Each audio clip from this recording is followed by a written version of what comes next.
लोग हैं, अग्रणी लोग हैं, समस्त ग्रामवासियों के द्वारा ऐसे मुहूर्त पर ये रखी गई। आप देख रहे होंगे कि 5 तारीख से पहले बहुत बारिश थी और कल से आप देखना बहुत बारिश है। तो ये जो 7 दिन का सप्ताह है, ईश्वर ने ये टाइम फ्रेम, ये समय कैसे आप लोगों को सुरक्षित रखा। अपना मान तले तल जाए, अपना मान तले तल जाए, भक्ति का मान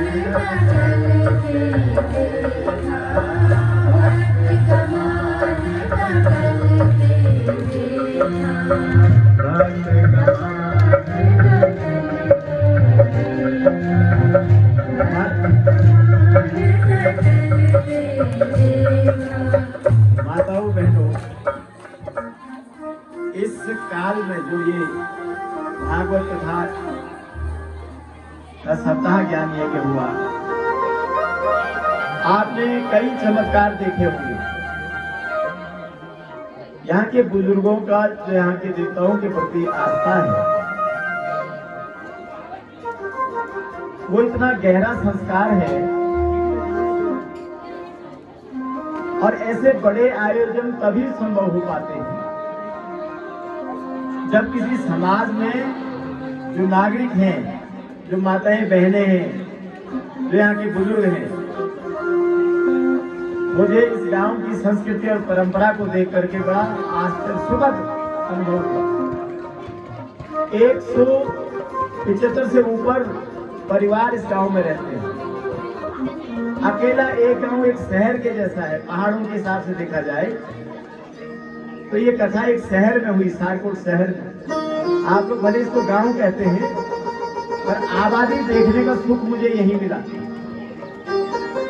वरना अन्य गांवों में आप देखिए, जितने आप लोग आरती में शाम को रहते हैं, उतने तो पूरी आबादी गांव की नहीं रहती। यहाँ बारी से आप लोगों ने आरती के लिए भी बारी लगा दी। मैं इस गांव की परंपरा से, यहाँ की माताओं की, बहनों के स्वभाव से, उनके संस्कारों से, उनकी संस्कृति से बहुत प्रभावित हो रहा हूँ। और मुझे ये लगता है कि मेरी हृदय की पीड़ा ये मौसम व्यक्त कर रहा है। इस मौसम में जो ये पानी टपक रहा है, ऐसा ही कुछ जो है मुझे लग रहा है कि आज आप लोगों ने इन 7 दिवस में जो हमें सहयोग दिया है, मैं यहाँ पे कुछ लोगों का विशेष आभार व्यक्त करना चाह रहा हूँ। वैसे तो माताओं बहनों, गांव का हर नागरिक इस यज्ञ में जी जान से लगा था और वो दिख रहा था। अंग्रेजी में एक कहावत है, action speaks louder than the words, यानी हाव भाव शब्दों से ज्यादा बयान कर देती है चीजों। आप जितना आपस में आप लोगों का तालमेल था, वो आपके हाव भाव दिखाते थे। कहीं पर विवाद नहीं हुआ। इस महायज्ञ की समापन जो है बहुत ही शांतिपूर्ण तरीके से हुई। मैं उन 2 बच्चों का विशेष आभार करना चाह रहा हूँ जिन्होंने हमारे लिए भोजन बनाया है,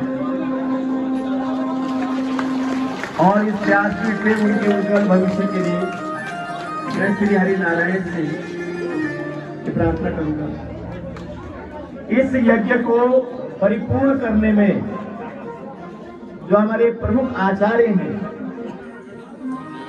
अनूप देवराड़ी जी, आप जानते होंगे, पूरी तरह से विधि विधान से उन्होंने ये यज्ञ संपादित किया है।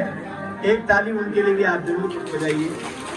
ये जो हमारे आचार्य जी हैं, आचार्य श्रेष्ठ देवराड़ी जी, वेद वेदांत से पढ़े हुए हैं, विदेशों में ज्यादातर ही रहते हैं, लेकिन हमारे आग्रह पर हमने ये, प्रधान जी ने ये कहा था कि हमारे जो कर्म कांड है, कर्म कांडों में कोई अशुद्धि न हो, आप एक योग्यतम आचार्य को ढूंढिए।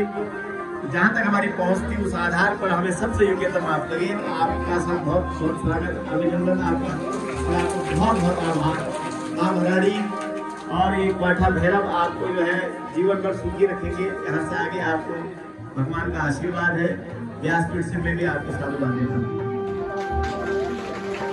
हमारे बीच में जो यहाँ के कुल पुरोहित हैं, आचार्यगण, 2 आचार्यगण यहाँ पे ही, और दोनों लोग एक सिलपाटा से हैं, सती जी, और एक गंडियाल से हैं। इन दोनों ने अपना जो इनका पैतृक कार्य है, जो इनके देखो कुल पुरोहित जो होते हैं, भगवान राम जब पैदा नहीं हुए थे तो दशरथ जी अपने कुल पुरोहित वशिष्ठ जी के पास गए और वशिष्ठ जी ने कहा था कि तुम श्रृंगी ऋषि को बुलाओ, पुत्रेष्टि यज्ञ करो, और तब भगवान राम पैदा हुए।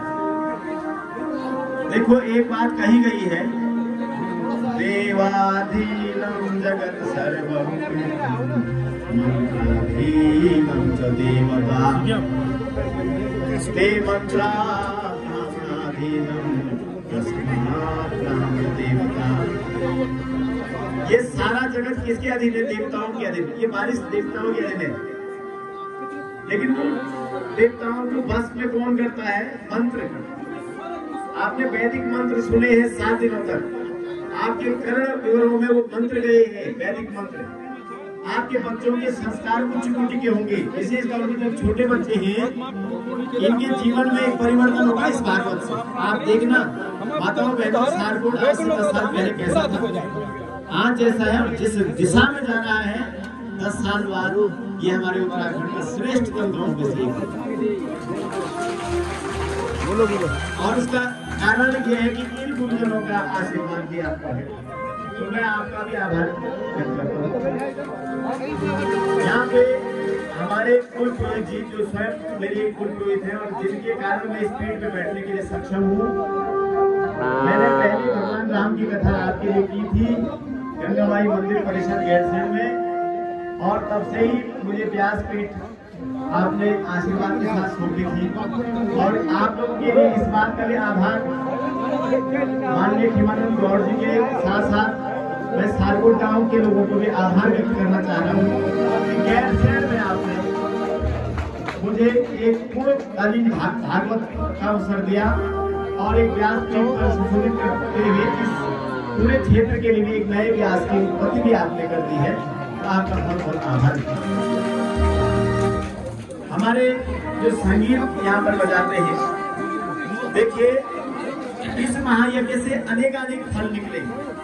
जैसे समुद्र मंथन से 14 रत्न निकले थे, ऐसे ही इस भागवत महापुराण के इस समय में विशेष तौर पे ये जो आयोजन हुआ है, सुखद आयोजन, उसमें हमारे स्थानीय बच्चे हैं जो कैसियो बजाते हैं। ये हमारी शिवम पवार जी, ये यहाँ के स्थानीय बच्चे, और कहीं से शास्त्रीय संगीत की शिक्षा आपने नहीं ली है। सीमित साधनों में आप देख रहे हैं कि हर भाव के अनुसार आपका कैसियो बज रहा है। आपका एक मांगल गीतों का भी एक समूह है। शादी में कभी आवश्यकता हो, हमारे घर में आपने गाँवों में जाकर के शादियों में आपने मांगल गीत लगाए हैं। आपका संपर्क सूत्र आप दे सकते हैं। मैं ये कहना चाह रहा हूँ कि एक अवसर आपको भागवत कराने का मेरे साथ प्राप्त हुआ है, और इस गांव के आशीर्वाद से और भी हम लोग साथ साथ भागवत करेंगे। मैं आपको छोड़ूंगा नहीं, आप मुझे मत छोड़ना। एक टीम बना के हम आगे बढ़ेंगे।